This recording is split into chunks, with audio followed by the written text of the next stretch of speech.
Hello, hello, hello, everyone. Welcome to Top Secret News Radio Show.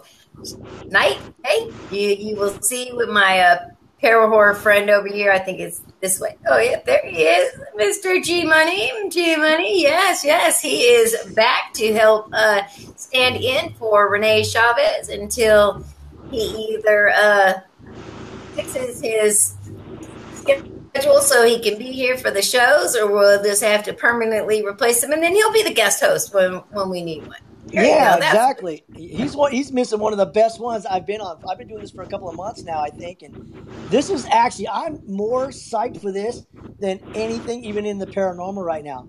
It's just That's awesome. it's awesome, man. You. Just chatting with this gentleman, I'm just like excited, like a child, man, like a room full of cotton candy right now. All right. Well, I want to thank everybody for tuning in tonight. I know that we've been away for at least a few weeks. It's been hit and miss with the shows. A lot of people know that my mom has been going through heart failure, so she had to have triple bypass surgery. She went in for surgery yesterday, and, thank goodness she made it through the surgery well. She's recovering at this point, so just keep the prayers and everything coming her way. I appreciate all of the love and support that everybody has shown me. Man, I'll tell you, you never realize. Well, I do. Oh, hold on. Pamela is saying she doesn't hear anything. Let me type in there. She may need to refresh. Refresh if you have no audio. All right. I know that there's a huge following for the shows and things like that, but I really never even, I guess it's hard for me to even fathom the amount of people that reach out to me when something, either with my own health or something major is going on in my life, because as much as sometimes I feel like I just want to be by myself and I don't want to have to deal with social media or the public or anything, it's just very private, I will get a chance and I start reading through things, and there's just so many amazing comments and private messages that people sent me, text messages, messenger, that they care enough that they took their time out during the day to check on me. George, you're always a great one. Renee too, you guys check on me on a daily basis, but just people even who I hadn't talked to for a very, very long time were reaching out. So I really appreciate all the support. And before my mom went into surgery yesterday, I was reading a lot of the comments that everybody was putting up for her, and she was very touched. So thank you so very much. I really appreciate it. And if you can see over on the other screen, we have our guest tonight, Jeff Woolwine. Thank you so much for joining us tonight. Yeah, absolutely. This is going to be a good one. We had actually already planned. He was going to be on last week, and we ended up having technical difficulties with the video stream and everything, so we weren't able to get him in. A lot of people were disappointed, so made sure to get him on this week, and thankfully everything worked out good to go. So give him a great welcome, because this is his first time doing a live video show. So he's a good So for anybody who does not know Jeff already, Jeff is actually one of the premier videographers and sky watchers, UFO hunters, actually, in the United States. He's one of the first people to prove that the Hohokam Indians carved UFO sightings hundreds of years ago on the mountains around the valley of Phoenix, Arizona. So his videos and research actually have captivated the UFO world. He's changed the way a lot of people understand UFOs through the rock art and his UFO sightings and investigations.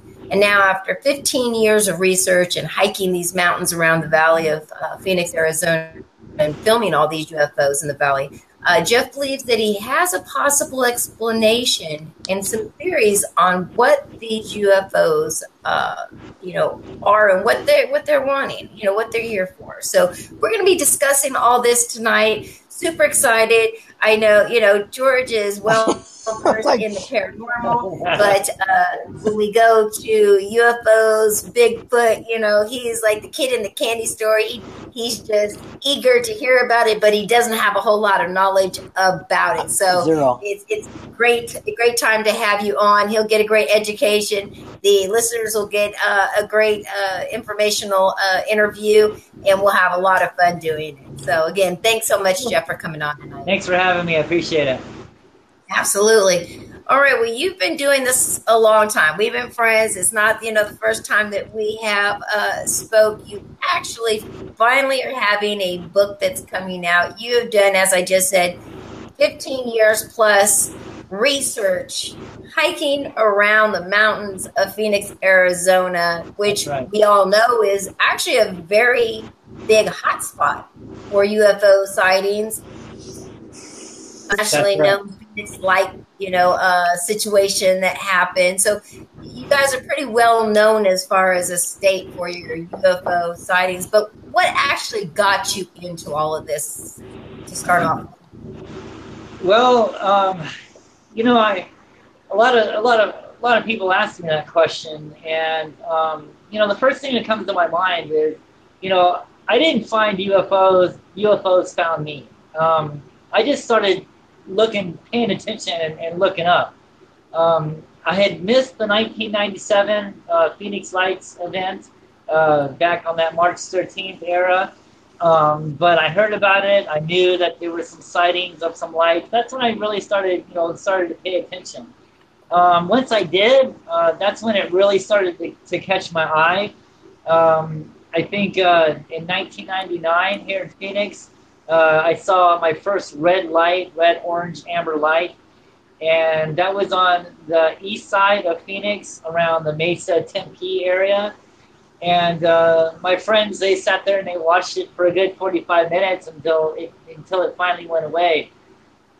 Later on, I'm in my friend's backyard, and I hear a helicopter coming overhead, and I looked up, and sure enough, it was this large tubular-looking thing. It looked like a cigarette, and a helicopter was right under it, and it was coming my way.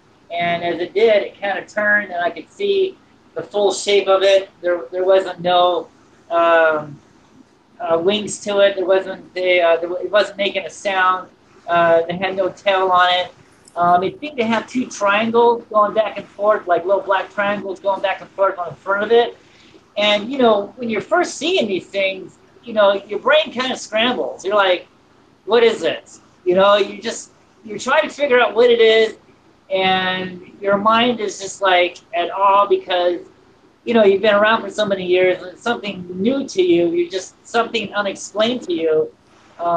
It just boggles your mind. So I sat there and I stared at this thing. My witness was behind me, watching the other direction.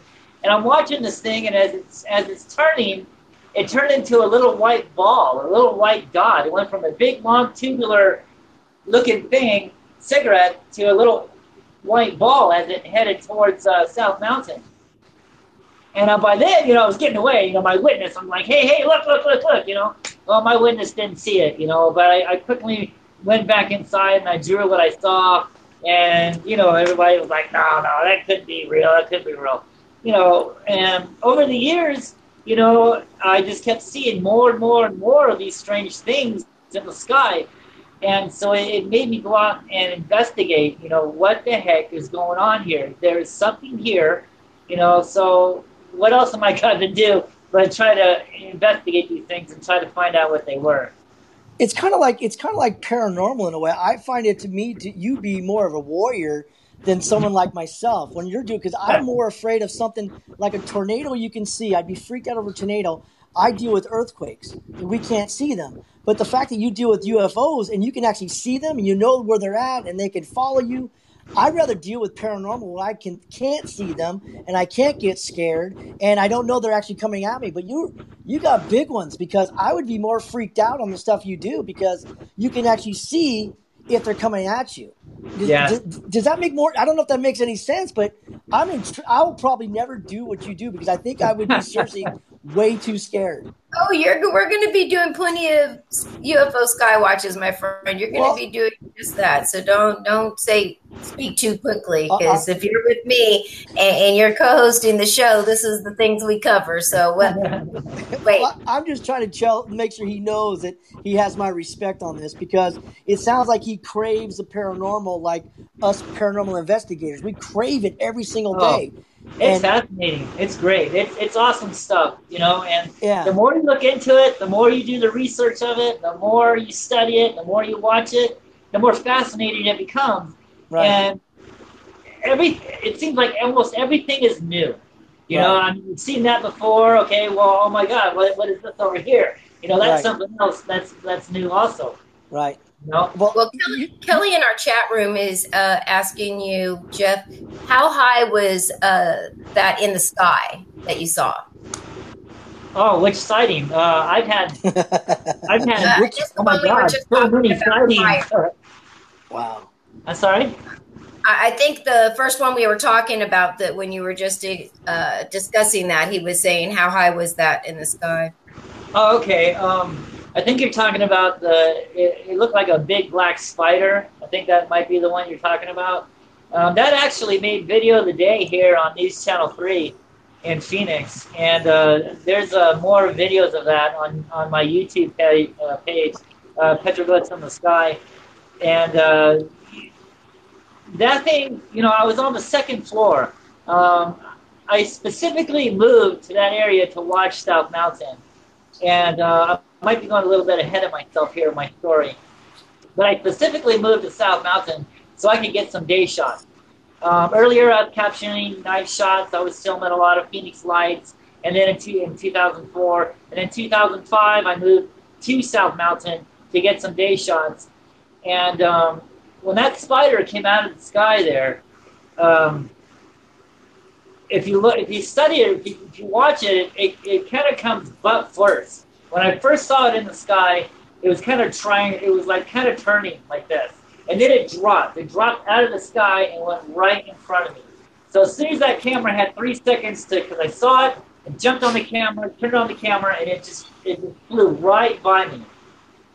Now that must have been about 150 feet, maybe 100 feet away from me. I'm on the second floor apartment and facing South Mountain, and it was just kind of right eye level with me. Now I kept the camera on it this whole time, and as it went past my window sill, that's when I got off the camera and to reposition the camera over here to get more video of it. And as I did, that's when I watched it again, and we had a set of palm trees over here to the right. And actually, what it did, it went over the palm trees, it zigzagged in front of me, and then it went straight ahead towards South Mountain. And that's when I got back on the camera and started filming it. So as I moved in the camera into position, it zigzagged in front of me, and then I jumped on the camera. And that's when we saw it fly over the camera, and it was flipping over on itself and doing all neat stuff. I slowed down that video. I analyzed that video, and I slowed it down to really get a good view of this thing. And it really kind of looks like it's got skin on it. Now, Oh God, a I'm lot of out. people, Now, yeah, is that the one? Is that the one that's the Phoenix, Arizona UFO? The day it's under a Spider Woman UFO Navajo Spirit. yeah, yeah, that's Okay. the one. I call I it the got it. Spider Woman because they're the Native American legend of the Spider Woman that lives on Spider Rock, and she lives up there, and uh, it's a type of entity spirit. And the Navajos actually say that they learned how to weave their baskets by watching the Spider Woman weave her web in the sky, and that's how they were Wow. able to weave their baskets. So that's another Indian legend. Well, I can share that video real quick. So if you hold on just 1 second. So I'm going to take us out of the screen. I'm going to put the video up and you guys can check it out and we'll come right back.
Yeah.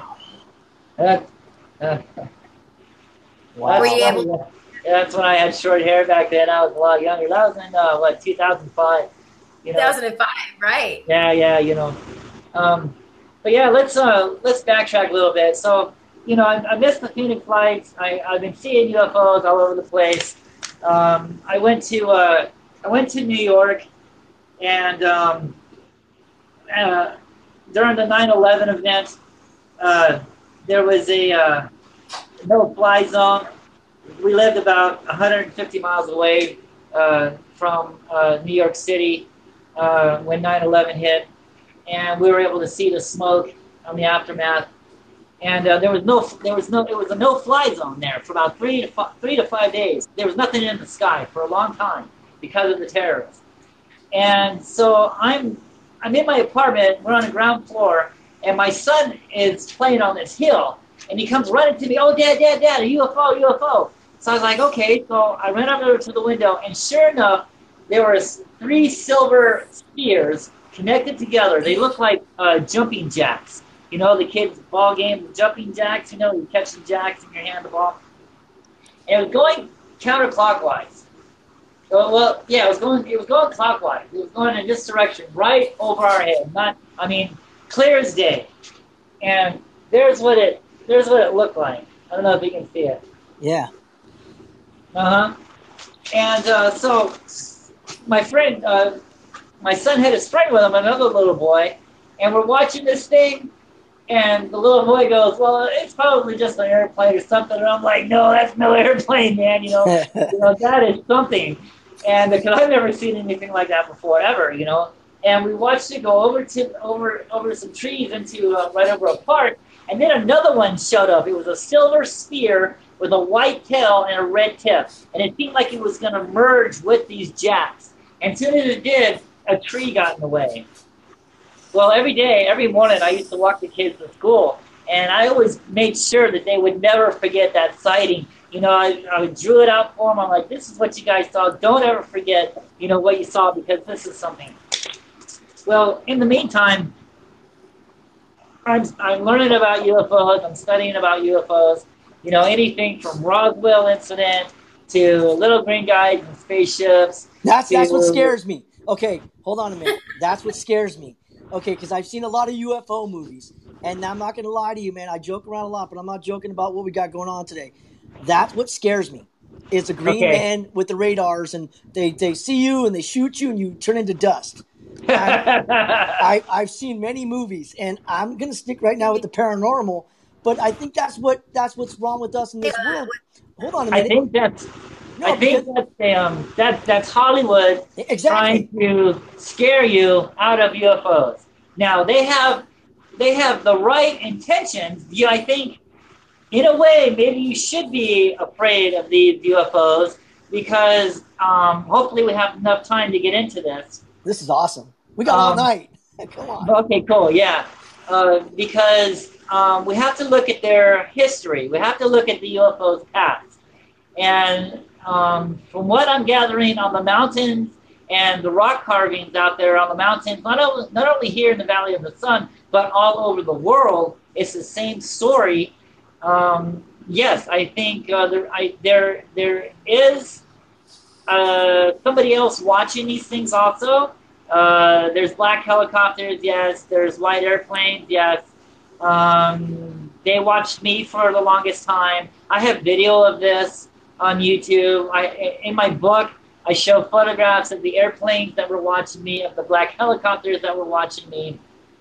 But I've never run anything to do. I've never had the Men in Black come in and invade my apartment and grab all my data. I mean, I'm global. I went all over the world with my information. And I have never once been threatened. I've been watched by, I guess you could call them the Men in Black, but I've never been threatened or harassed or anything else like that. They simply just watch me watch the watchers. I call these UFO watchers. And I think they understand what's going on.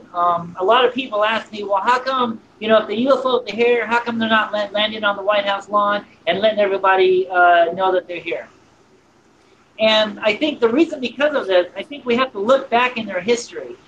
Now, the rock art, not only the rock art, but the Bible. If you're researching the Bible, if you believe in the Bible, it talks about these UFOs. It talks about what these things are.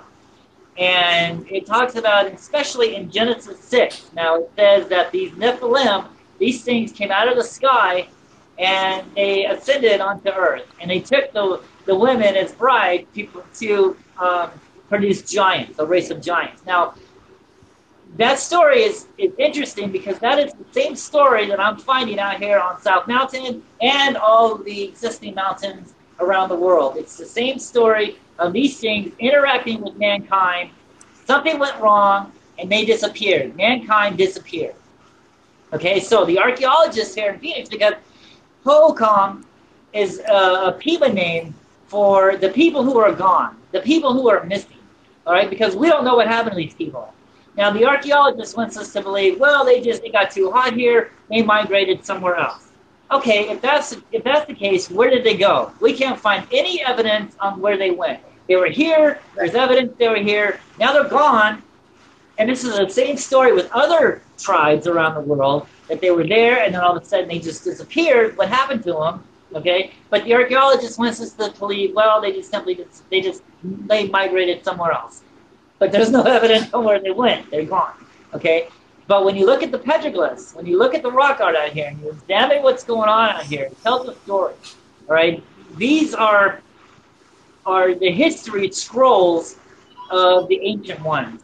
Okay, they're talking about what happened to their people. And it does show these things interacting with mankind. Okay, the same type of stuff that we see in Mexico is the same type of stuff we see here. We find the altars. There were sacrificing altars out here on South Mountain, and I've even seen Mayan art. Okay, out here on South Mountain. So yes, we have the population from Mexico is here and exists today. And so yeah, it was a reference point, and they all these tribes from all over the place came to South Mountain for worship, trade, and for sacrifice. And it was sacrificed for these entities, for these Phoenix lights, for these beings, for these creatures in the sky. The legend goes on to say that they reigned here, they ruled here for 1,000 years. And then all of a sudden, they were just wiped out. They were gone. When you look at the petroglyphs, and when you talk to some of the Native Americans who will talk to you about this, because most of the Native Americans is considered taboo. We're not supposed to know about these things. We're not supposed to understand what's going on here. A lot of them that will talk to you that has the true story, will be hesitant to tell you what's going on. I've talked to a lot of people, a lot of Native Americans, and a lot of them just are simply, not credible. But then the ones that are credible are the ones that don't want to talk about this. Right. And the reason is because they understand what happened to their ancestors. They know that something happened, and these creatures from the sky took these people away, carried them off into the sky. You ask them, well, what happened to your ancestors? And they will tell you that the devil came from the east and took my people away. Now, this is the same story I'm finding on South Mountain, on the glyphs, on not only on South Mountain, but all the mountains around here in the valley, are these flying creatures picking people up by their head and carry them off into the sky. Oh, no way. Okay, so wait a second. I'm not trying to get off. You are very intelligent, and you've drawn me in, and I'm listening, and I'm like in a trance right now. My question to you is, do you feel like there's some changes going on, that we're close to having them land? Do you see changes happening, that you're getting more and more sightings, or they're getting more close? Do you find it to be do you find anything changing, that we might be seeing something sooner than later, that they may land or they may get closer to us? Yes, something is definitely happening. That's not the answer I was looking for, but thank you so much. Sorry, we talk about the truth on this show. If you haven't known. Bitch. Well, thank you. I'm gonna have nightmares tonight. God damn Well, it. hopefully, I can ease your mind up just a little bit No, I'm giving as we go on. I'm very, But yeah. but yes, Well, hold on just a second. Kelly in our chat room is asking, where is the best area to have these sightings and look for these petroglyphs that you found around, or where do you go in Arizona? okay, any mountain that has petroglyphs in it, um, especially spirals, you really want to look for the spirals um, because those are the doorways. God, it's just like paranormal. There's like, Yeah, oh wow. you want to look for the spirals because those are doorways. Okay, those are doorways into the fault lines, into the stone. The sun has everything to do with it on certain seasons. Hopefully, we'll get into that subject later. But yeah, fault line, anything with a fault line, anything that gathers up energy. For instance, a power plant. Okay, so when I was first watching these Phoenix lights in 2004, I watched these lights the whole summer of 2004 over a power plant on the east side of South Mountain. Now, this is significant because I found old maps of where the Hohokam used to live. And right there, where this power plant sits today, was the heart of the city for the Indians here in Phoenix, Arizona. It was the main spot. It was the main city for the Indians, for the Hohokams, in this spot where this power plant sits today. And this power plant is bored down into the fault line, and it's generating energy. And these UFOs, these Phoenix lights, were hovering over that power plant almost every night in the summer of 2004. And once I realized this, it has everything to do with energy. It has everything to do with the fault lines.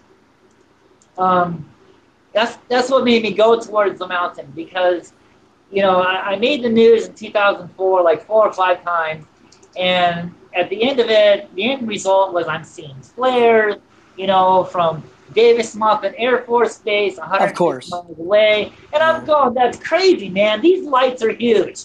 They're in the city. They're right there next to South Mountain, man. That's not flares. There's no smoke. If these are supposed to be flares, then we'd see the smoke, we'd see the airplanes dropping these flares out, and the flares don't last that long, all right? And they don't sit in formation either. If you see some of my videos of 2004, these lights are in formation. We've got triangle formations, we have lightning bolt formations, we have formations going all across the sky. I mean, it's crazy, okay? And there is no airplanes dropping this out. But there is somebody else watching what's going on out here. These little airplanes, I noticed these little white Cessna airplanes. Now, this is neat because in 2004, these little airplanes would hover a few miles up in the sky and wait for these lights to appear. And when they did, these airplanes would zoom in after these lights. Now, these airplanes aren't there to investigate them or to check them out. They're there to get them away from the area. And that's exactly what was going on. When these lights would do their formations over that power plant, these airplanes would zoom in after them, and within about a 1.5-mile radius of the lights would disappear. The airplanes would come in and circle that power plant for like 5 minutes, go right back up into the sky and wait, and the lights would reappear, and here come back the airplanes. And this went on through the whole summer of 2004. And so the end result was flares. I'm seeing flares, and I'm like, no. The Bible and other scrolls, are telling me that mountains seem to be the key. It's a mountain, especially when we look at Exodus. Moses, and the Exodus out of Egypt. It clearly tells you that a pillar of cloud by day and a pillar of fire led the Israelites out of Egypt. Okay, and later on you'll come to find out that in the book of Numbers it says that the people, they would pitch camp, in this area for a whole year because that thing in the sky sat there and did not move for a year. All right, when that thing started to move, then the people of Israel started to follow that thing in the sky. So basically, they were following the whole book of Exodus and the book of Numbers, they're following a UFO for 40 years. Okay? Wow. And what happened to Moses? He was carried away on a mountain by a light. And it wasn't Moses that brought the people into the promised land. It was that thing in the sky. It clearly said that thing in the sky brought the people into the promised land. So UFOs has been with us ever since mankind had been walking the earth.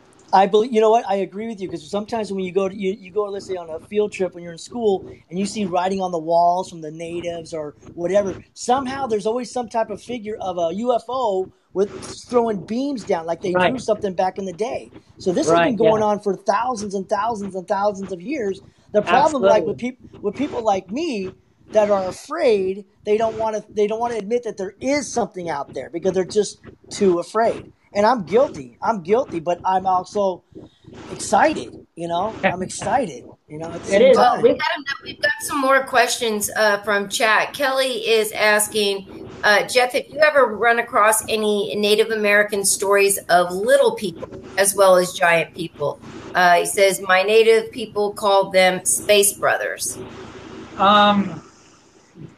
There is a story of the lizard people. No, of little people. The little people. There are stories of that, yes. There's also myths and legends of the ant people.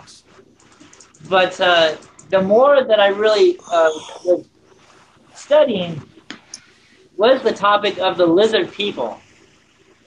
Now, there's tons of lizard people carved out here on the mountains here and around the world. And here's what they look like. Oh God, I'm gonna have nightmares tonight, man. I'm telling you. Wait, hold on. If you draw anything, can you make it look like an alligator or a shark? That's all I'm asking. Basically, they kind of look like. Tell me when I can look. Okay, it's fine. Basically, it's just a stick figure man, and he's got a belly, and then he's got a tail representing the tail. And his hands are always in the appeasement pose. They're always like this, okay? Like they mean no harm? Like they're not here to harm us or something like that? Like they mean no harm? Like arms in the air? No. Damn it, you're supposed to say yes. When are you going to learn? You're supposed to just say yes. Damn it. That kind of show, George. It's mostly like us, okay? When we see these things, we're like, hey, we're kind of praising them. We're like, hey, come and see us. This type of pose. Now, and I'm going to be like, hey, I didn't do anything. Please do not choose me. Right. Exactly. So the story on that is when the Hohokams first arrived here in Phoenix, they didn't know how to live. Okay, they didn't know how to survive. So these lizard people came up out of the sand world, and they lost their tails to look like everyone else. They taught the people how to survive here, and also to worship them as gods. And when they were done teaching these people how to live, they went back down into the sand world and promised to return someday. Now, some legends and myths say that circular body there, that circle in his body, is this lizard man. He's coming out of the rock, out of the stone. He's halfway into the underworld and halfway into our world. But in watching these things and studying the petroglyphs out there, I'm thinking that white circle is the white orbs that we're seeing today. Now, these things are shape shifters, okay? They like to take the shapes of animals. They like to take the shapes of snakes. They like to take the shapes of humans, okay?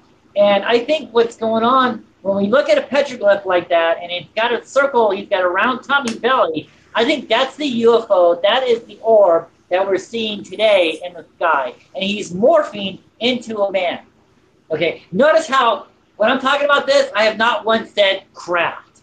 I have not once said little green man from Mars. I have not yet said, spaceships. Okay, I used to think this. Okay, yes, I've seen some things in the sky that could technically be called a craft.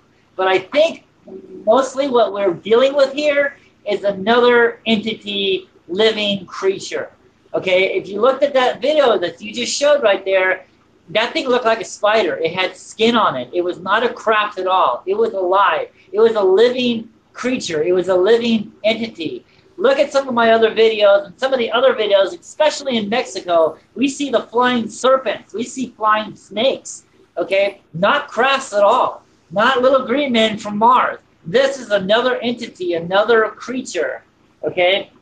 And so, but sure, yes, it's very possible, like I said before, that there are crafts out there. There could be little green men running around out there. Sure, I don't have a problem with that.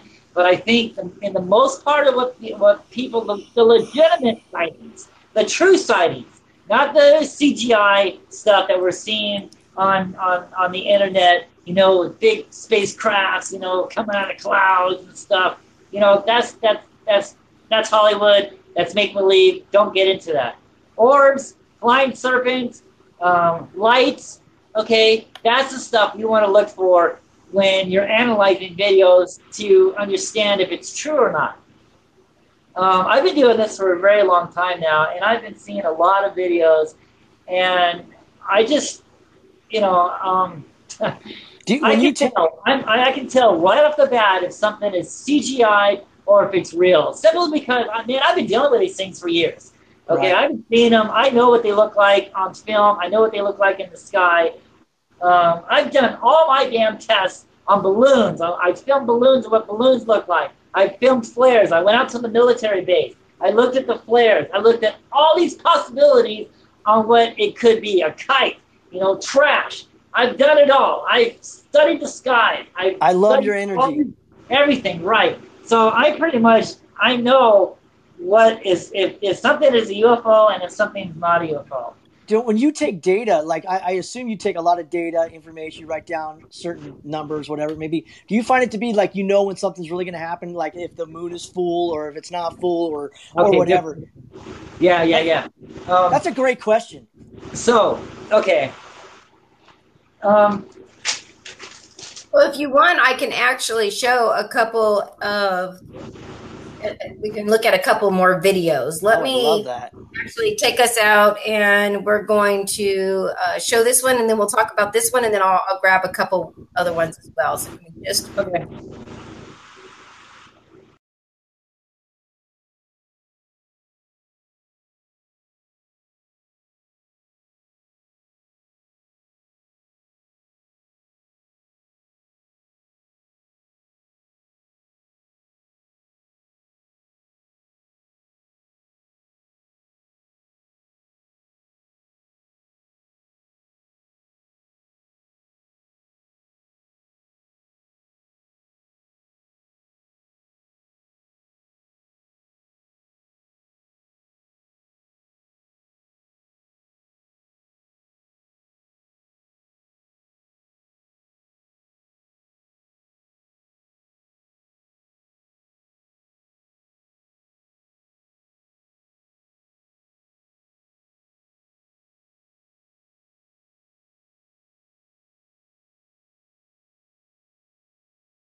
Okay, so that one was back again. So that's from November 3rd, 2004 as well. So where were these orbs exactly in Arizona? Where did you capture this? Because this, you know, I've seen things like this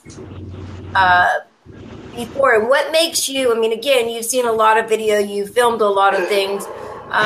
What made this to you think that it was something that was possibly UFO related? Okay, those were that film you just filmed. That was right over that power plant. No, I've got tons of footage of those lights right over the power plant. And most of those videos, when you examine the videos, you'll see them. They'll just appear in the sky and then disappear in the sky with no explanations at all. There's no airplanes dropping this out. There's nobody shooting a bottle rocket up into the sky. These things, they just appear in the sky. They absorb the energy. and then they disappear. Now, when you speed up that video, they're actually moving. So they appear here, but when you speed up the video, they're going right to that power plant. You'll see them moving. They go all the way down, and then they disappear. Then 2 more will pop in, maybe 3, and they're moving ever so slowly, not to attract attention. Okay, that's basically what's going on. Because if they're zigzagging all over the place, someone's going to see that shit. But if they're just, sitting there in the sky, just barely moving, no one is going to notice them unless you're looking for them. Now the question is, so how can you predict on how to see these things? Now this is in my book. I go into more great detail on this, but I pretty much did what the Hohokams did. It has everything to do with the energy and the way the sun is, and the equinox and the solstice. Okay, so they track these creatures. They track these UFOs, and how they did it is they would take a boulder towards the equinox and the solstice. Okay, the morning sunrise and the morning sunset. Okay, they either place a huge boulder in the direction of the solstice, or they would find one that's already there. Now they would carve a spiral in it, and they would put this huge stone on top of it. Okay, so in this picture, I don't know if you can see it or not. Mm-hmm. Okay, so here's the boulder that I'm talking about. All right, and then they put a big boulder on top.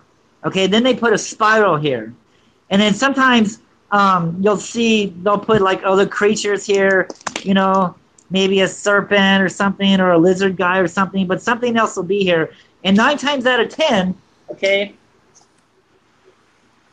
there'll be a crack. Okay, there's a crack in the stone. Okay, you'll see a crack in the stone. Boulder is here. Okay, so during the equinox and the solstice, the sun will rise right here, right? The sun will come up, and you follow the sun, and the whole time it's casting a shadow on this stone. It's casting a shadow on this stone. Until about 12 o'clock, 1 o'clock, it's completely shooting a shadow from this stone. This is the shadow here. Okay, and it's cutting through the spiral. As the sun goes in this direction, the shadow goes up this way. Now, actually, I did the crack in the wrong area. The crack actually should be over here. But this shadow will follow the crack all the way up into the stone.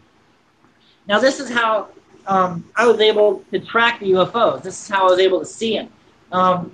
My apartment window, my apartment facing South Mountain at the time, was the exact same alignment with the sun. I could see the sun, the equinox, and the solstice. And I documented this in my book. I started putting markers because there was a shadow from my windowsill that was casting a shadow on my floor.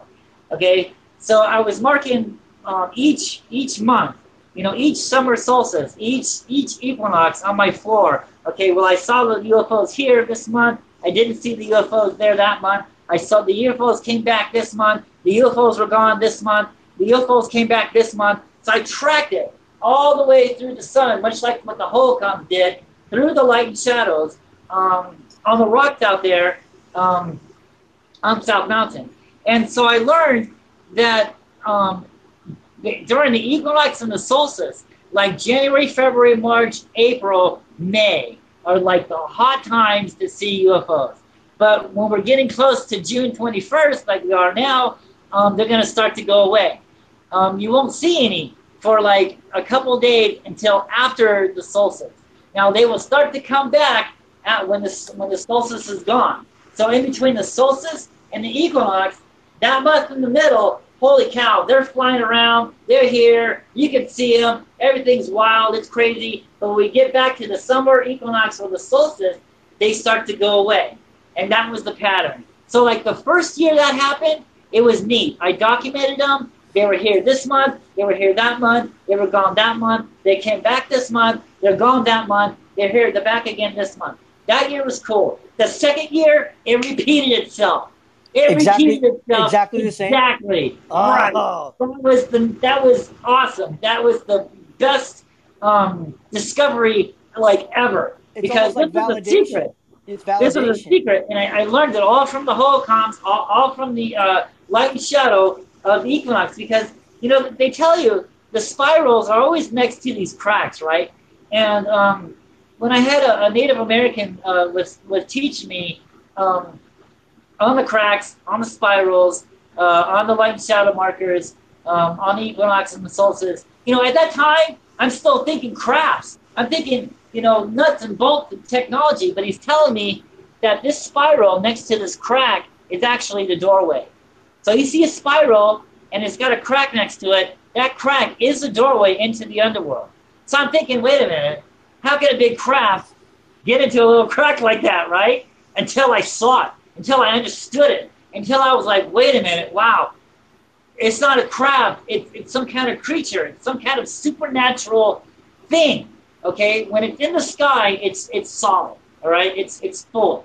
When it starts to come down out of the sky and to ascend onto the mountain, I understand why the Native Americans call these things spirits. It's because they kind of turn into a ghost. You can see through them.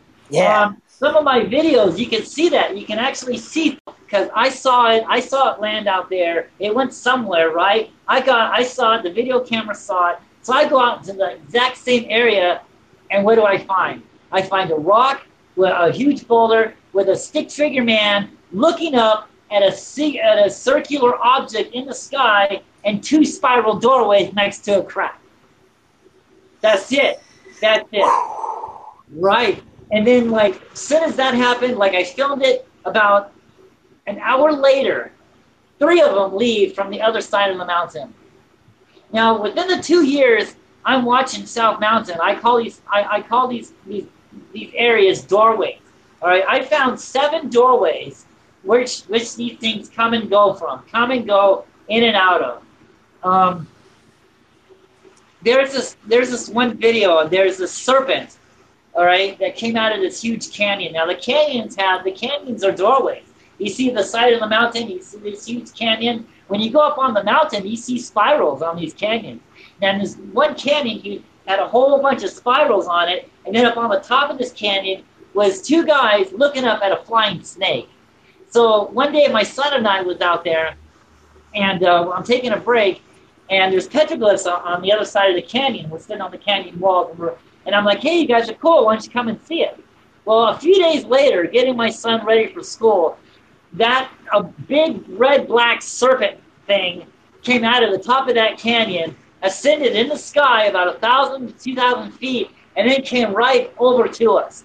Now that's on YouTube. I call it the Phoenix flying serpent, and it came right over to us. Okay, and it's doing like a serpent thing. Then it shift shapes into a cross. It shift shapes back into a snake. And then what happens? 2 airplanes start to come around. 2 white Cessnas. You hear them, right? And for the whole time, that thing's right above our heads. We're watching it. He's watching us.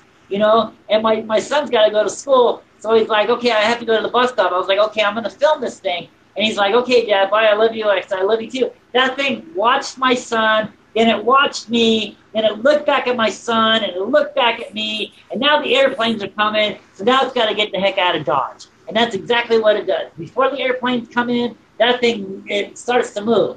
And it came out of South Mountain and went across Phoenix, Arizona, and went into Camelback Mountain on the west side of Phoenix. Crazy stuff, right? So I'm thinking, the more and more I watch these things, the more it was like they knew I was there. One of the things I describe in my book, the petroglyphs has the power to invoke the spirits. And holy cow, man, I've done it. I've done it. And it gets kind of weird after a while. Like, I found this one area, and there was some petroglyphs on the east side. Now, the east side is very significant. Everything towards the east is very sacred to the Native Americans. That's the emergence point, right? So there's some altars on the east side of South Mountain with petroglyphs on them. And I was like, hey, how you guys doing? I'm kind of talking with them. And I had this stone, and I kind of carved it on the stone, I was like, hey, and it sounded like thunder to my ears. And about 4 hours later, we're driving off the mountain, and holy cow, this big black thing came out of nowhere and seemed to come right up next to us, next to the car. And we're driving, this thing's next to us, and I'm like, hurry up, pull over, I gotta film it, I gotta get more, because I'm filming it out the window, right? And I wanted them to pull over, and it was just too fast. They went from Glendale, or from Phoenix to Glendale in a heartbeat. It was just too quick. Have you ever, when you've been out to, like, I call them investigations for us in the paranormal, but do you have any type of, like, we can have attachments, we go investigate, we get attachments from spirits and whatever. Have you ever went to or you went to go look for UFOs? Have you ever felt different the next day after you gotten so much evidence? Have you ever felt like something, you just felt different, like maybe they did something to you, but does that make any sense at all? You ever just felt different? I understand the question. I think the most that has happened to me over all these years is I've become more aware. I don't look at the Earth anymore the way I used to. I don't think that we're alone. I agree with you here for sure. I feel like the Earth is like a shell. That sounds really weird, but like the ocean is unexplainable. It's so deep, and who's to say they're not there or wherever? I don't know. I mean, I watch too much movies, but I've never had, like, one thing I have. I think every once in a while I might have had some missing time. See, now we're talking. Yeah, wow. But nothing, like, no memories of me being outside, or in a spaceship or anything like that. I think there has been a couple times in 2004 when we were watching the lights, that last video that you were showing. There was some missing time that my friends and I didn't know what happened. And Heather Queen in our chat room has a question, and she says, I have often seen a connection between UFOs and the paranormal. What are your thoughts? Now, I know here on this show, especially my other show on Monday nights, it's Paranormal Connections. And the whole concept behind that was the fact that not only did I have, my whole life was paranormal, but I had also had, many sightings growing up of UFOs. Eventually, I did end up finding out that my precogs were due to me being a contactee and an abductee. So I definitely, over time, researching all of these different fields and seeing the connections between them, just in my own personal life, started really kind of swaying me to that way. I mean, what are your thoughts? Do you see a connection as well? Well, the first thing I want to ask is, have you ever died before and come back? Have you ever had an out-of-body experience? Yes. There you go. The people that I've been investigating and that see more UFOs than, like, other people has either died and come back, has had an out-of-body experience. I had a motorcycle accident when I was 16. I paralyzed my left hand. I died. I saw the doctors working on my body, and then I was sucked back in. Yes, there was some kind of light behind me. It wasn't as bright as this light that's in front of me. It was more like a movie screen. But yes, I was up in the sky and looking down at my body, and then I got stuck back in. Over time, investigating and doing interviews with other people who have seen UFOs, they've had an out-of-body experience also. And I think that is a connection. That's some kind of connection, some kind of connection with these UFOs. And see, that's the same thing with, so that makes total sense, because even in the field of the paranormal, there's a lot of us have, been sick and that died and came back, we feel like. And a lot of us are more sensitive to what we search of, and that's the paranormal. Is that why you think that you're so sensitive and so able to get evidence and such? That is because you did taste death. Do you feel something is going on? Something is up. Right. Because I got people coming to me. They go, Jeff, I was up on South Mountain and I didn't see anything. Right. Well, what time did you go? You know, Right. what time? What month was it? You know, Right. where was the equinox? Where was the solstice? You know, Right. it's all a pattern. It's all a Right. pattern. And once you understand this pattern, then you'll be able to see them. So I think anybody can see them. Yes. It seems like sometimes they're just a little bit more shy with people. Okay, so I've got this hiking buddy named Jason, and we go up on South Mountain all the time. Now it took us 5 years, 5 long years. He knows I've seen UFOs. He found me on the internet. He's found the tombs that I've been finding. We do a lot of hiking. You know, we've never seen a UFO together until one day we're up on South Mountain and there it is. All right, we see this orb. I get it on film and it's right there. And we were just appalled with it. We were like, wow, that's cool. You know, I've been praying for this day for 5 years, 5 long years. But then there's other people that have been around me, such as my son or my new wife, you know, and boy, we're seeing them all the time now. You know, Wow. all the time, all the time. You Wow. know, and apparently she has had an out of body experience also. Okay, there's somebody else that I've been talking with who has had an out of body experience, and he's seeing a lot of UFOs too. Okay, so I think the conclusion to that subject, I think everybody can see them. You just need a lot of patience, a lot of dedication, a lot of faith. Once my book comes out, it actually teaches you when to look, what time to look, what direction to look. It talks about the solstice, the equinox, the energies, and all this crazy stuff that no one has ever really known about. Like, I didn't have none of that when I was going into this. Everything is first-hand experience. Lots of years of research, lots of years of tracking these things down, hunting these things down, understanding the Native American myth, understanding the petroglyphs, seeing what's out there, being out there on the field. And nobody had that. I had to learn all of this on my own. And like I said, the first year when it first happened, it was great. The second year when it repeated itself and it That's continued to awesome. repeat itself, that's it, brother. Yeah, That you is got it. it. That's the secret, right? You know, and if you Yeah. can just figure out that pattern, then you'll be able to see them. Okay, so but then again, some people are more inclined to see them more than others, and these things don't make any noise. They don't make any shadows, so you won't know they're there unless you're paying attention, unless you're looking up.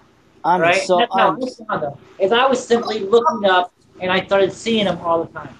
right. All right, hold on just a second. I'm going to drop us out so we can scroll through some of these pictures that you sent because of Awesome. these petroglyphs. So drop everybody out real quick.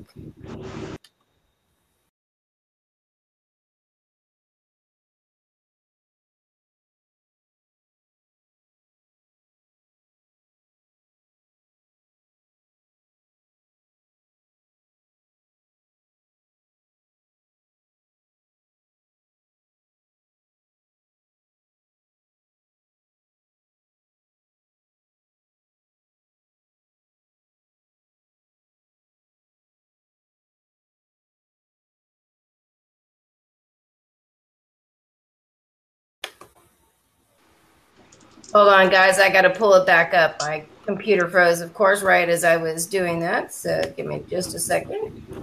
I think the rock art you're about to show is now it's interesting too because this petroglyph, if you examine it, if you look at it, it's a stick figure man. Now he has a long elongated head, much like the skulls that we're finding in Peru. And this is carved here in Phoenix. All right, now he's looking up at a barbell UFO formation. Okay, and this is interesting too because there's a book out here that the Phoenix city archaeologist did, and instead of photographing the petroglyphs, he drew them. Now he left this long and gated head out of his drawing.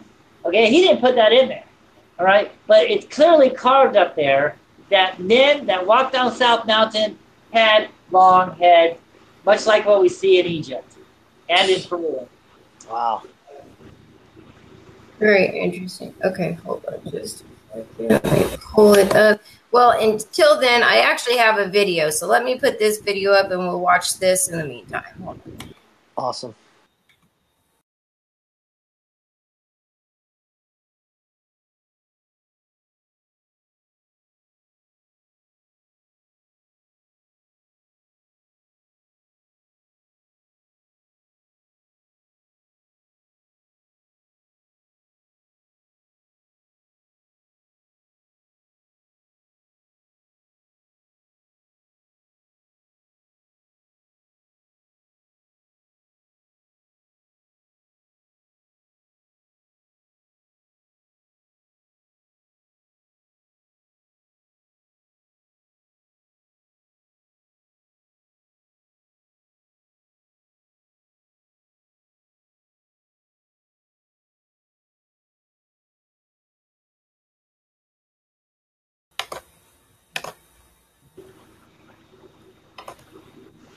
Okay, so in that video, what is it that we're seeing in that one? Oh man, that's one of my favorites. That and that diamond and the spider. I've got a lot of favorites, man. I've seen a lot of crazy stuff, let me tell you. That thing came out of South Mountain and went straight at me. Okay, I'm on the second floor. Okay, that thing is coming right at me. Now, when it goes over my windowsill, it just doesn't keep going. It stops and it goes straight up. It goes straight up. Now, this is interesting too because it's kind of like it's a cross, then it's a ball, then it's a cross, then it's a ball. Now, I've seen petroglyphs out there, and there's crosses, and there's men waving. There's men like touching the cross and waving to you. There's actually barbell formation carved out there with men inside the barbells looking out a window. Okay, as to say, this barbell being absorbed this man and took him up into the sky. Now, a lot of petroglyphs out here depict these UFO entities interacting with man, and there's another entity out there that I found. It's really hard to find, but he is there. It's on one of the petroglyphs. I'm not sure if I sent you the photograph or not, but apparently. The Indians, it looks like some of the petroglyph panels, it's showing the Indians shooting at these flying serpents, shooting at these orbs, shooting at these lights with their bows and arrows. It looks like they went to war with these things. Now, they had help. They had another entity fighting along with them. This entity had many arms and had a magical staff weapon. And he's shooting at a half serpent, half man in the sky. Now, this is significant because when we study the India legends, we find the Via Mati. All right, and it says that there was a war between the good aliens and the bad aliens. And when you look at some of the India art, you'll see like an elephant, and he's got like these many arms. Or you'll see a demonic creature, and he's got like 8 arms. He's holding a head here. He's holding a sword here. It's some kind of demonic creature entity. He's got all these many arms. Well, apparently the story on that is there was a war over us between the good aliens and the bad aliens.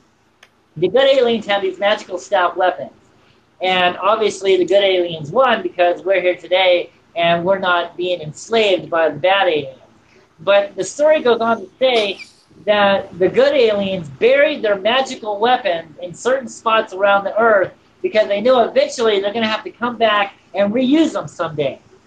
Now, this story is all over the planet, and now I'm finding it here on South Mountain. And I'm finding a lot of tombs. There's a lot of tombs out here that the archaeologist is not talking about, doesn't even admit that the Mayans were here, doesn't even admit that the Spanish conquistadors were here. I mean, I found so much evidence just contradicting this guy. It just blows me away. I stopped dealing with him years ago, and I just did my own field work, because I'm an amateur archaeologist, I'm an amateur geologist. I've been doing this for many, many years. And I can tell when something's out of place. I can tell when something's been put there. Somebody, it's funny, too, because there's so many joggers and so many people on South Mountain. They just jog right past stuff, not even understanding what's there, and there's like history right there, man. You just walk by a tomb. You know what's possibly buried there. You know what I'm saying? You know where you just passed, okay? Come on. So if it's possible, it's very possible that some of the sacred weapons are still located on South Mountain. It's very possible that a dead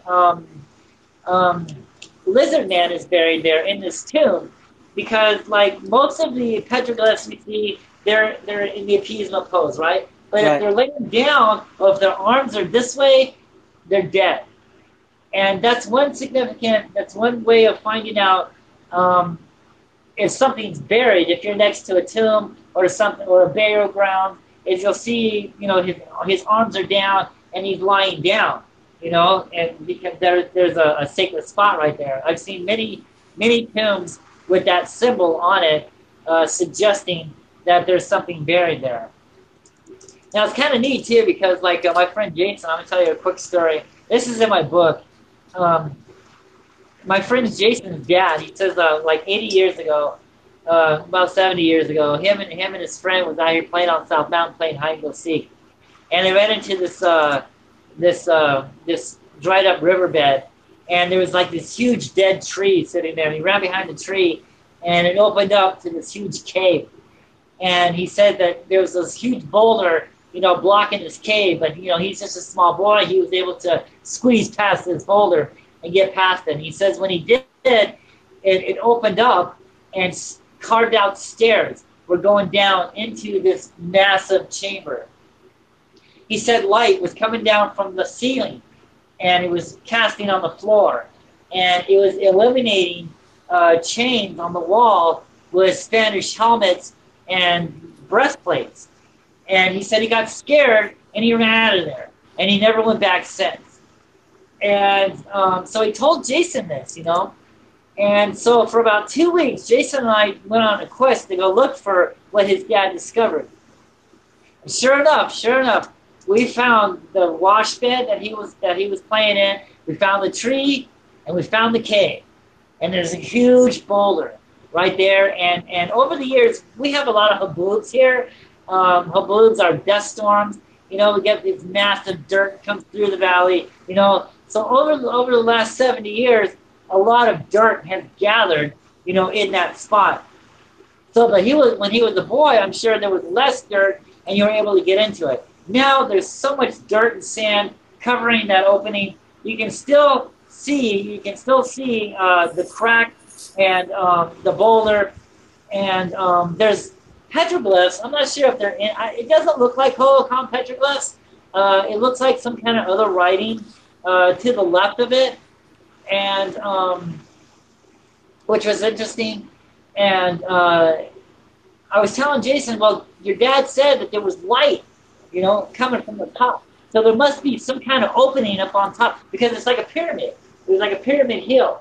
So I climbed up there to investigate, and sure enough, I found huge stone slabs oriented towards the equinox and the solstice sun. All right, facing in that direction, facing east. And it went all the way down, and then it hit dirt. There was just nothing but sand and dirt. But it went down a good maybe 15 feet, before it hit that dirt. And I do tours on South Mountain. I've taken so many people over the last 20 years up on South Mountain. And there was a small boy with us in one of the tours. And I gave him a flashlight, and I was like, hey, do me a favor. I was like, climb up on this boulder. You see his cave? Because I always take my tour, I always take him to that tomb, I always tell him, look, there's possible Spanish helmets, Spanish, breastplates, in this cave. This is the tomb. There's something buried here, And he was small enough, he was like 10 years old. I was like, hey, do me a favor. Climb up on this boulder, take this flashlight, and let me know what you see back there, because we're so big, we can't get... So he did. He climbed up on the boulder, he looked at it, and then he's like, yeah, there's an opening, but there's dirt that's covering it. I'm like, wow, really? He's like, yeah. Oh my God, I said, you confirmed it. You just confirmed everything, that there's a cave, that there's a tomb here, that this boulder is hiding something. And I was like, oh, I was so proud of that kid. I was like, no. So it was great. It was a great day in history. It was a great day in discovery, and I loved it. And so yeah, there's so much history out there on South Mountain that people are overlooking. It's not talked about, and I think the reason is because the first park ranger, his name was Charles Holbrook. Now the Indians entrusted Charles. I go into this into my book also. The Indians, they trusted Charles, and they told Charles about the tombs, the lights, the Spanish were here, the wars that went on here. I mean, all this crazy history that's not told to us today about Phoenix, Arizona. And he was there to protect the tombs. And there's a story that these four crosses by the Spanish conquistadors were somewhere on South Mountain back in his day. And I'll lead up to my point here in a minute. And one day, Charles Holbrook, he found it. He found the crosses. But he didn't tell anybody where they were. until about a year later when the city of Phoenix made this new map of Phoenix. This is probably back in the early 1930s. And they put the hill on where that map, or where the crosses were. So Charles made the mistake of telling people that the crosses were there. Well, once word broke out, some vandalizers, some kids went up there, tore down the crosses, digging a hole, looking for tombs, gold. Because back about 70, 80 years ago, that was the thing. There's mining gold here. People digging for gold. They were looking for treasures. And it was still in the mindset back in that day. So when Homer told people about the crosses, some people went up there and destroyed them. That sucks. Well, it pissed off Charles. It pissed him off really bad. And for many months, Charles was trying to get the city of Phoenix to go back up on South Mountain and rebuild the crosses. And the city of Phoenix didn't want to pay for it. But they said, if you and your friends want to go up there and do it, that's okay with us. So the story goes on to say that it looked like a bunch of ants climbing, bringing up concrete and rocks and boulders up the side of the hill. And the children and the wives sat back and was giving out sandwiches and lemonade, and they made a picnic out of it. And they rebuilt the crosses out there on South Mountain. A tragedy happened, though. One of his friends rebuilding the crosses had a heart attack and went up the hill and died. And that's pretty much where the story ends, like right there. The history on that part, the story ends. And so later on, the city of Phoenix made a new map. And they put the crosses somewhere else. First the crosses were on the east side. Now the crosses are over here. So you really don't know where the crosses are. So I've been searching for these crosses for 20 years now.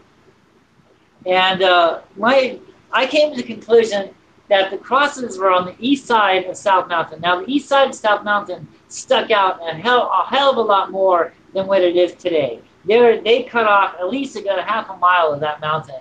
And they put a wrestler's roost up there. There's a bar and grill there now. There's some hotels on the east side of South Mountain. And there's a whole bunch of apartments and houses in that area, and golf courses. This is very significant. Now, when they were tearing up that east side of that South Mountain, the Native Americans here were pissed. They were pissed. They were protesting the construction workers, they were protesting the golfers, and they would put a curse on anybody that lived on that land. And the reason is because all that land on the east side is all burial grounds. Wow. It's all sacred land on that side. It's all burial grounds on the east side of that mountain. Now, I found an old map that explains, that there were cemeteries there at one time, and now they turned them into golf courses and houses. So the people living next to that mountain, especially like around Central Arizona or Central Phoenix, Arizona, on that South Mountain, when you look at north and you see the golf courses all around the east side, those are all cemeteries. All right, and you see the houses on the east side; those are all that's cemetery land. Okay, now they blew up half that mountain, and when they did, I think they destroyed the crosses also, because that is another significant area on where a Spanish conquistador carved his name on there on the east side of South Mountain. Now the city of Phoenix was going to go up there and remove that, but Charles had no part of that. He pulled his guns on the workers, and I was like, dude, not over my dead body. You are not moving this stone. Okay, we're going to go to war if you're going to move that stone.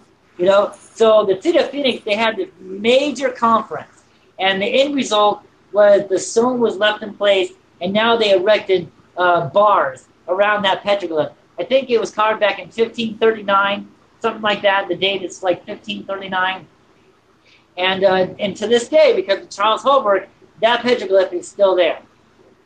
And that's in the exact same area, I think, of where the crosses were. Just like a little bit further north, like a little bit further northeast of where the crosses were. Probably oriented towards the equinox and the solstice, right? Right in that area. And that's where I'm coming to the conclusion that the crosses were destroyed. I still haven't given up on it. It's too dangerous to be out there on the mountains now. all these people coming into Phoenix, going up on the mountain. They're doing search and rescue operations, getting these people down. It's just too hot. The snakes are out. We have live javelina out there. The coyotes. I mean, it's dangerous. I stay off the mountain in this area this time of year. It's just too dangerous. But when it starts to cool down, you only have this small window of opportunity, you know, when the snakes are sleeping, when the dogs are sleeping, when the javelina is good, when the weather is just right, you know, and it's not that very long of opportunity to get out there, and that's the time to go to explore. So as soon as it starts to cool down, I'm going to go back out there and look, and I'm still looking for those crossings. I haven't given up on them totally, but I talk about them in the book. Awesome. Well, let me go ahead and put up the pictures now that I found them again. So give me just 1 second. Out.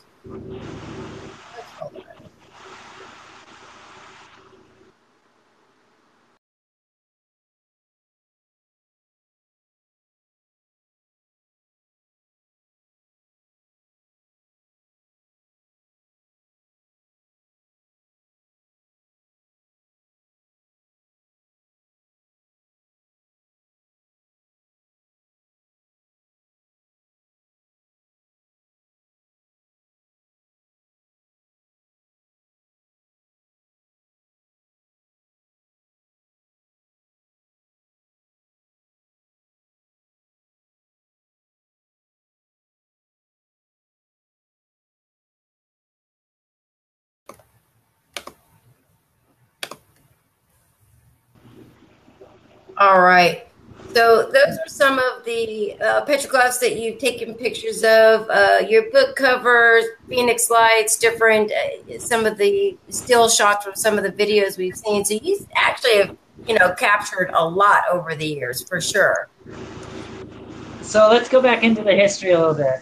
So Hohokam means the people who are gone, the people who are missing, from the Pima Indians, who consider themselves ancestors to the Hohokam, and they're also called the O'odam tribe. Now, I've already mentioned before, when the Hohokams got here, they didn't know how to survive. So these things came up and taught the people how to survive. So back in the day, it wasn't all dried up and dry as it is today. It was like a tropical-like landscape here. Okay, evidence of this is the waterfalls on the mountains. It wasn't all hot and dried up like this. When the Hohokams and the Mayans were here living amongst each other together on this land, it was a tropical-like landscape. It was not all hot and desolate the way it is now. There was sacrificing that was going on, all right, to please these things. They felt that as long as man's blood poured on the rocks, then the seasons would keep changing, and it was, you know, everything was kept in motion. Now the story goes on to say that for some reason the sacrificing stopped. Now when that did, that's when the land dried up. I go into more detail in my book. But the land dried up, and then all of a sudden these things came out of the sky and took the people away. They captured all these people. They took them up into the sky, never to be seen again. Now, this is interesting because when we read 1 Thessalonians, it says, we will be caught up into the sky to be judged by the Lord. We will meet the Lord in the sky. Okay, this is what the preachers today call the rapture. All right? And when we look at the petroglyphs and when we talk to some of the natives here that will actually talk about this, they will say, yes, they were taken away. They were caught up into the cloud. Well, that's pretty much what Revelations is telling us in this type of rapture, that we will all be caught up and be brought up into the sky. So I think that's one of the reasons why they're not here making contact with us. Okay, when you said that you're afraid of them, yes, I think it is. I think we should be afraid of them. I think there's good ones here and there's bad ones here. They were cast down to here, man. They were cast down to earth. They live here. All right. The Bible talks that they were cast down. The Bible calls them angels. The Bible calls them the fallen ones. All right. Mankind worship these things as God. Same thing as what we're finding out here on the mountain. Okay. But there were survivors to this Holocaust. Some of them ran into caves. All right. They were watching what was going on. They were afraid. And when it was all over with, They vowed never to come back into this land. They knew that if they were going to live in this valley, that curse was on this valley. That whoever was going to live here was eventually going to have to go back to war with these spirits of the earth and sky. So they buried their gold, they buried their tombs, and they took off back to Mexico. And they stopped at Casa Grande. They stayed at Casa Grande for a little bit, and they taught the people there how to build canals. Because the Hohokams were the best canal builders in the world at that time. There was so many canals through this valley, it was unreal. It was great. They were the great canal builders. So they stopped off at Casa Grande, and there's like a little sanctuary. There's a little equinox and solstice marker out there in Casa Grande, and then they ended up going back to Mexico, where they originally came from. Now, for 400 years, nobody lived in this valley.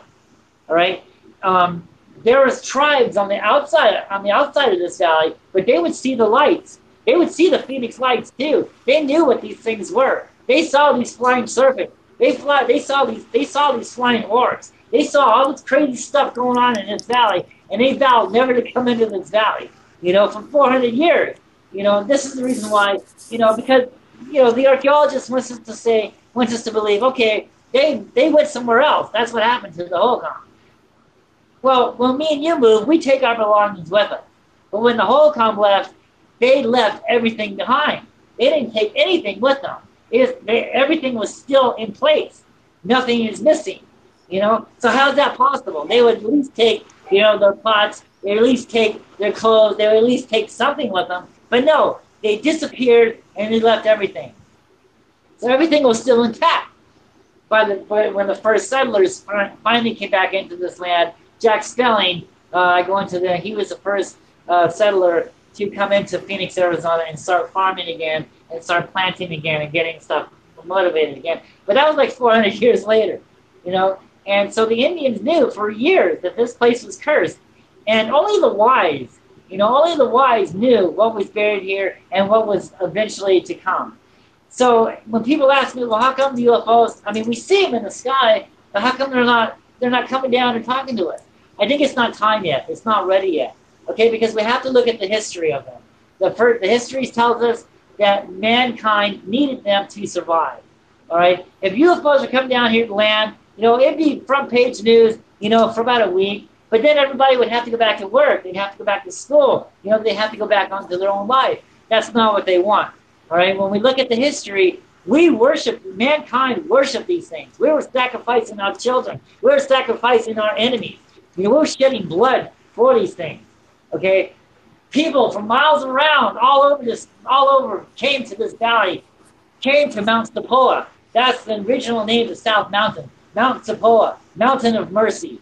Because this was the gathering place to do their sacrifice and worship and portray.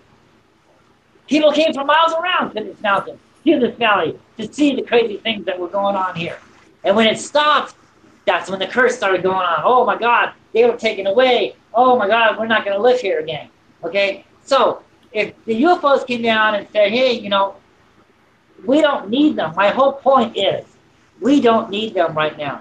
All right? But if something was to happen in the earth, say like a nuclear war, 2/3 of the population is gone, okay, there's no food, there's no water, right? But they see a light, okay? And a light comes down out of the sky and he turns himself into a man. Just like what the petroglyphs show out here on the mountain. These things are shape-shifters. They like to take the shapes of man. This is how they fooled mankind last time into believing that they were gods. If they turned themselves into a man, they taught the people how to survive. If one came down and said, hey, look what I can do. I can make the rivers run clean. I can give you food. I can clear up the air for you. Worship me. I am God. This is what I want. That opened up the whole book of Revelation there. That's a whole new set of words there, buddy. You know what I'm saying? This is what we're talking about, Revelation. He is not the true God. He is not the true Messiah. He is the devil come to fool mankind once again as he did before. Let me ask you a question. And then, I'm sorry. Go ahead. With all this this is a stupid question maybe, but with all these volcanoes erupting, we've had 3-4 of them erupt in the last few months, and there's a lot. Do you think we're actually making them mad that they're actually like I don't know, are we being taught a lesson right now, or do you think it's just the pressures? And what do you think? Bottom line, are the volcanoes something that we should worry about? Do you think this has everything to do with everything from from aliens and whatever? Well, it does say in the Book of Revelations, Yes. some of the warning signs. Yes. That there will be earthquakes in diverse places, things Yes. like that. Yes. I think it's a natural occurrence. I think things are really escalating. Yes, we're at the end of days. That's why we're seeing so many of these UFOs now. Is Right. because something is about to happen. Right. First, I think they were imprisoned for a long time until the end of days. Now they've been released. Right. Something is going on. It's Our just unheard. generation, It's just unheard of with all these volcanoes. I know we're talking about right? something else, but there's definitely something. I mean, Christina's called it out a few months back that watch out for this, watch out for that, and then we've had Yeah, earthquakes, and she called it out within 24 hours. And it was like a 4.9. I don't remember what it was now, but she yeah, called it out. But what I'm trying to say is there's a lot of stuff going on right now with these volcanoes. The Earth is uneasy right now, that's right. and I think you're absolutely right. I think there is something bigger than what we've been dealing with. It's going to happen. It's just a Right. matter of when, and I think it's going to be Something is soon. going on. I think it's Yeah, going to be soon. something is going on. The government knows this. I'm not telling people because they don't want to cause panic. Because Yeah. why? Because what did we just cover here? We covered Right. the history on UFOs, and Right. the history isn't good. Right. You know what I'm saying? So Yeah. if they're here to cure AIDS, if they're here to cure cancer, if they're here to cure food hunger and starvation, sure, it'd be great. But that's not the point here. The point is they want us to worship them again as it was in the beginning, right? Makes They want sense. us to sacrifice. They want us to. But in a way, we are worship them. sacrificing. In a way, we are sacrificing. A lot of people are dying from these volcanoes. I don't mean to keep on Yeah. picking the volcano, but we're losing thousands and thousands of people, like what just happened in was it Guadalajara? Was it Guadalajara? Where was the last one? Yeah, yeah, We lost 3,600 people. I mean, I yeah. think it was a lot of people. To me, that's a Yeah. sacrifice.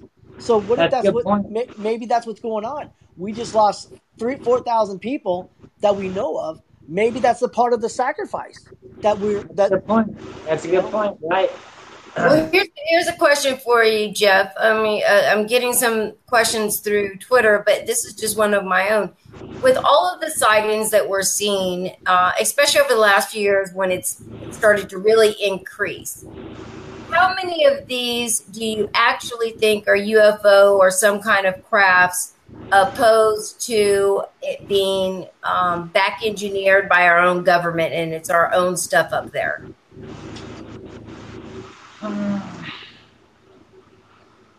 I think, back in World War II, the government was chasing these Foo Fighters, these lights, these UFOs. I think the government is trying to manipulate what they're seeing by the stealth bombers, by things like that. They're trying to manipulate what they think is going on. Like I said, I've seen some things that could technically be called craft. I'm not positive that it wasn't the government, but when it comes to flying serpents and flying spiders and crooked snakes and orbs in the sky, our own government's trying to chase these things down with F-16. So I really don't think that it's government generated. I think the government probably wants us to believe that as a type of conspiracy, as a type of cover-up. Yes, that was us. These lights out here are flares. That's us. When actually what's going on here in Phoenix, when the Phoenix light starts happening, the military starts dropping flares just about around in the same area. So when people start calling and saying, hey, I saw lights last night, the military honestly say, yes, we were dropping flares on such and such a night, on such and such a day.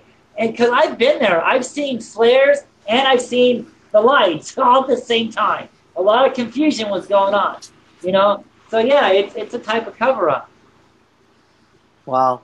Well, I'll tell you, us humans are not the smartest people. We're not. Us humans are not very intelligent. Whatever you ever thought about what all these spacecrafts that we've actually captured? Do you think we're just getting how we build our some of our spacecrafts? They're finally just looking at the spacecrafts that they've actually, let's say in Area 51, they probably have a flying saucer. Do you think that we're building and we're just matching to what they have up there?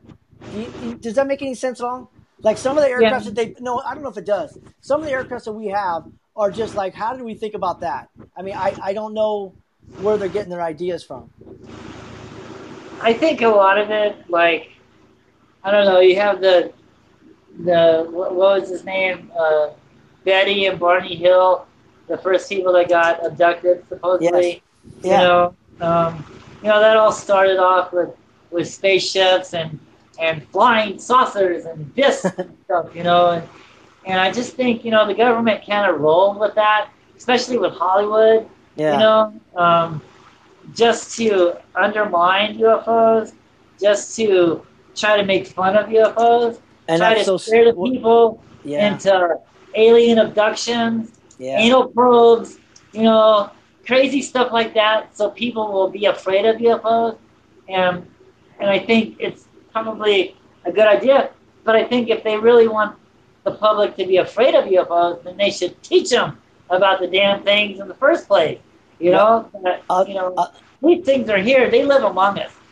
These scientists was SETI and looking for life on the outside of the solar system when the damn thing's been here in our backyard this whole time. They've been here on the mountain this whole time.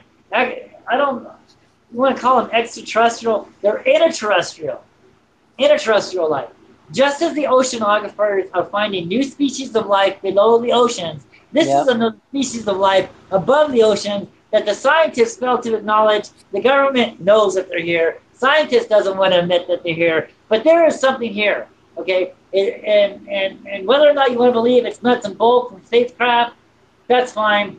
I think what's going on here, what the public is majority seeing, is another creature, is another entity, another living being. You see 5 lights out there, you're not looking at a cloaked ship with lights. You're seeing 5 entities, 5 conscious entities who knows who's looking at them and who's not looking at them, right?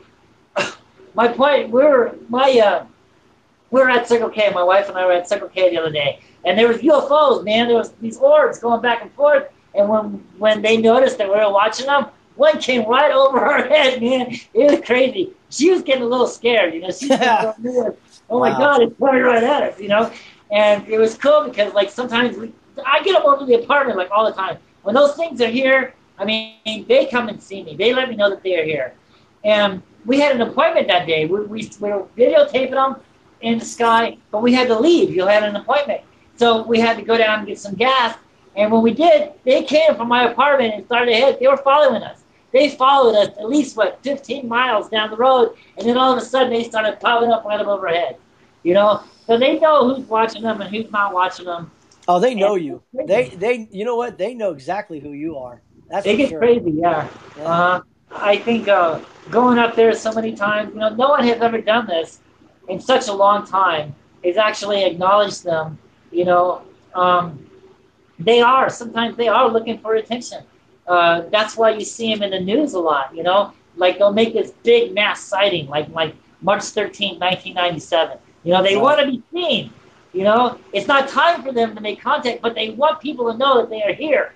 So they make a big spread so that people notice them, right? And then everybody sees them, but then they all go back to work, they all go back to their life. But there's a few like me, like some of these other sky watchers, that go and investigate them, and when they do, they like that. They like the attention. You start paying attention to them, they will start paying attention to you. And maybe that's what we need to keep doing, is keep paying attention to them. Right. Because if we don't, they may just get a little upset, and then they'll do something more drastic and maybe do some harm. We need more sky watchers. We need more people watching the skies with video cameras, and bringing this stuff to the news, getting this out to the public. Not this CGI crap that we're seeing, not this computer-generated stuff. All that's Hollywood. It's, it's just really, It must make you mad. It must, because it's almost and the drones. We have a lot of drone sightings now, so we got to understand what is a UFO, what is a drone, what is an airplane, what is a kite, what is a bird, what is a balloon, what is a flare.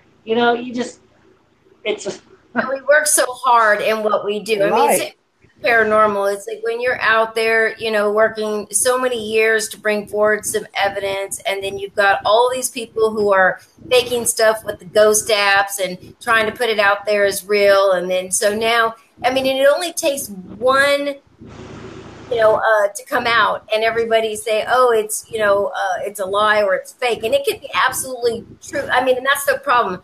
The better the evidence is, the more people think it must be fake because they think so much is out there that it's so confusing. Unless you really know what you're looking at, it is very, very, very hard to decipher anymore because the software out there is just so good that it is very hard to tell. That's right. That's true. My videos has been analyzed by Jim Delatoso. The publisher of my book wants me to announce the LNM network has looked at my videos and nothing. There's no hoax or anything like that. I mean, my stuff is legit. I've never changed my story. Once I found out what these things are, from the Hohokam carving, from the investigations, from the things I see in the sky. I mean, I've never changed anything. And not one person has ever discredited me. I mean, sure, they call me, oh, he's seen flares, oh, he's seen balloons. Okay, reenact what I just filmed, dude. You think that I'm faking this, then I want to see, evidence. No, nobody.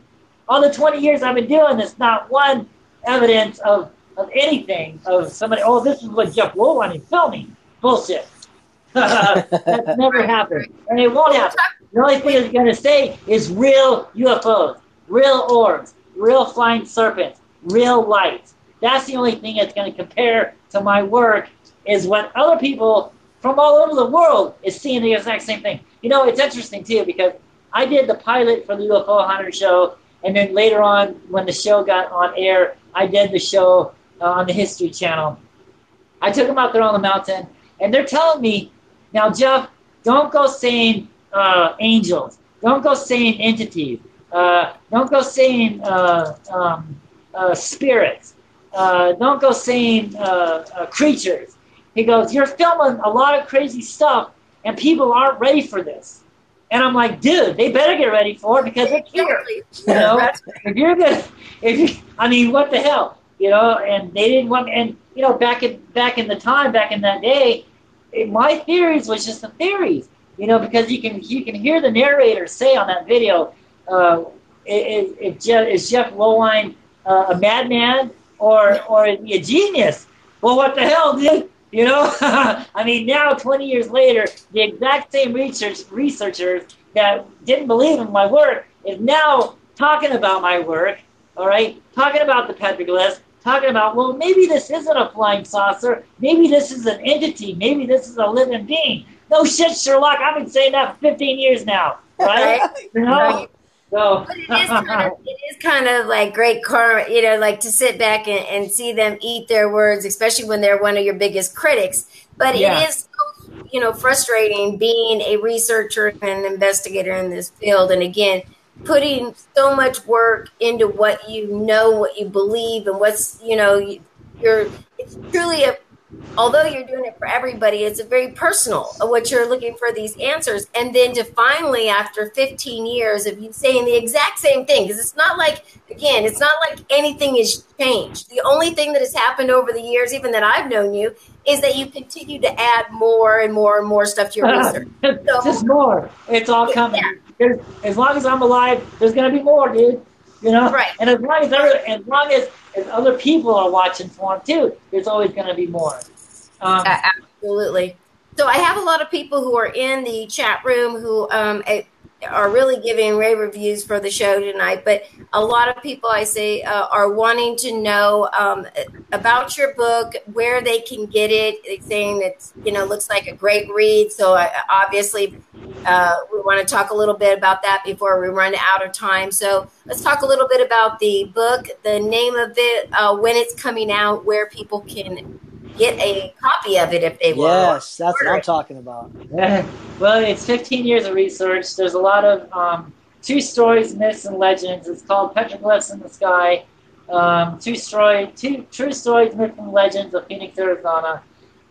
It's so huge. The publishers has made it a 3-part series. The first 2 parts is like there's a lot of photographs. There's a lot of information. Tons of petroglyphs.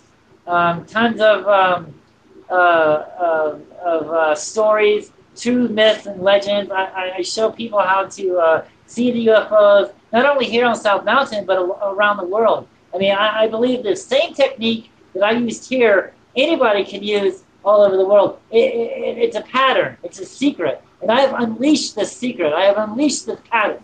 All right? No one has ever done this before. All right? So you just got to have a lot of faith, a lot of time, a lot of understanding, and do what I do. Don't give up. If you don't see one within the first, couple months, don't give up. It's not the right pattern.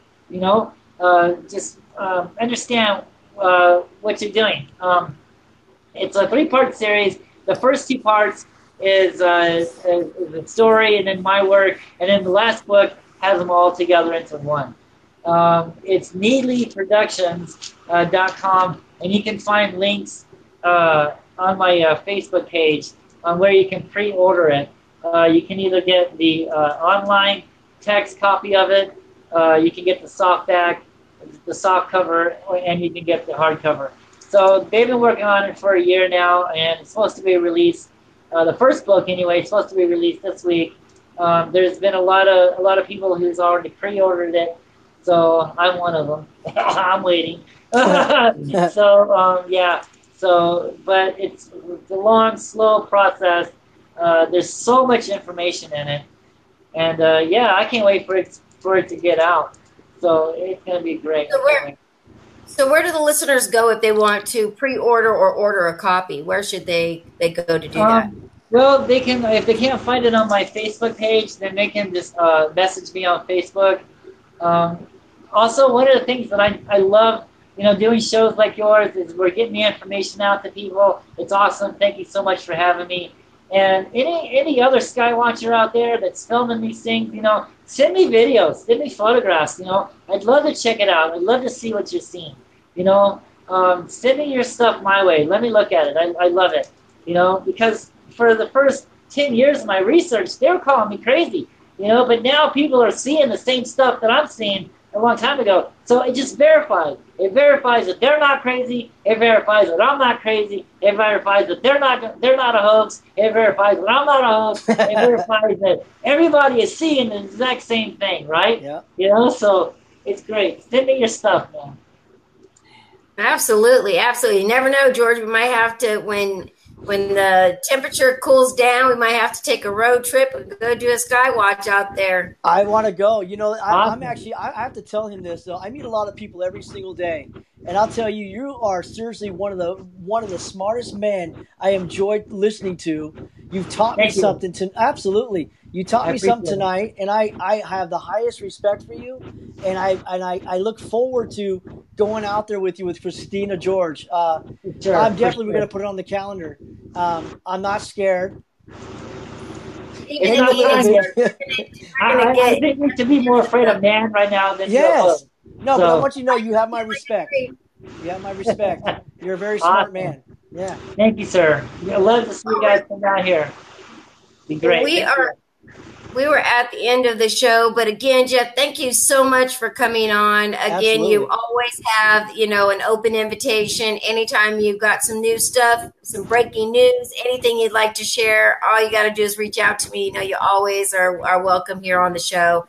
Thank you. Lots of people are saying that they're going to be adding you, so I would expect that you are going to be getting some friend requests from listeners and people in the chat room. So everybody loved